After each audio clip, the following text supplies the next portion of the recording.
இதோ கிளம்பிட்டேன் மம்மி.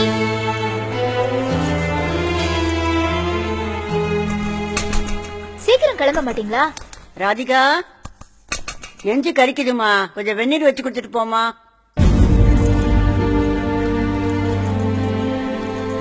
ஏய், என்ன கோபம்? சுடு தண்ணி தானே, அத கூட அவங்களால வச்சுக்க முடியாது. ஏய், என்ன பேசுறேன்னு? அவங்களால எழுந்து நடக்க முடிஞ்சா அவங்களே சமைச்சுக்க மாட்டாங்களா? அதான் பிரச்சனையே. இந்த வீட்ல நமக்கு ஒரு சமையல், அவங்களுக்கு ஒரு சமையல், டெய்லி 2 சமையல் செய்ய வேண்டியதா இருக்கு. இதுல உப்பு காரம் ஆகாது, அல்சர் வேற.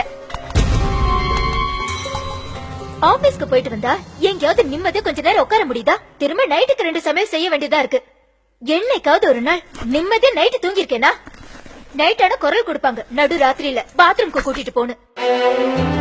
நான் என்ன மனுஷன் இல்ல மாடா? ஒண்ணு இந்த வீட்ல உங்க அம்மா இருக்கணும், இல்ல நான் இருக்கணும். என்னைக்குள்ள ஒரு நல்ல முடிவெடுங்க.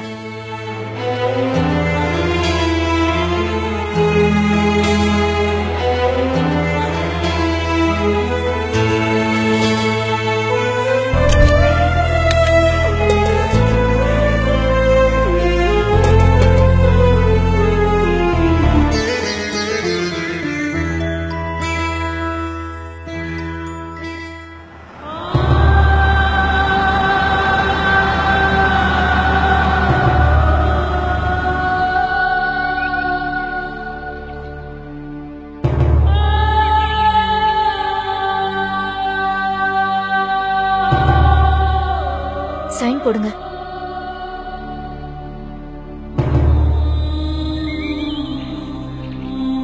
அம்மா, நீ ஒன்னும் கவலைப்படாதம்மா. நம்ம வீடு மாதிரியே இங்கேயும் எல்லா வசதியும் இருக்குமா. நம்ம வீட்டுலதான் நீ தனியா இருந்த, இங்க உனக்கு பேச்சு துணைக்கு நிறைய பேர் இருக்காங்கம்மா. இங்க உனக்கேத்த மாதிரி சமைச்சு போடுவாங்கம்மா. கூப்பிட்ட குரலுக்கு ஒன்ன பாத்ரூம்க்கு கூட்டிட்டு போவாங்கம்மா. நாங்களும் அப்பப்போ வந்து பாத்துக்கிறோம்மா. கிளம்புங்க.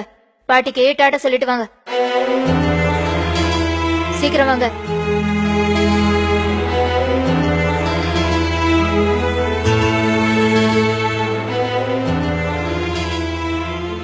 அக்கா, பாட்டி இனிமே நம்ம வீட்டுக்கு வரமாட்டாங்களாக்கா? ஆமாடா, இனிமேல் வரவே மாட்டாங்க. அப்படின்னா நாமும் வயசான உடனே நம்ம அம்மாவை கொண்டு போய் ஆசிரமத்துல சேர்த்துருவோமா?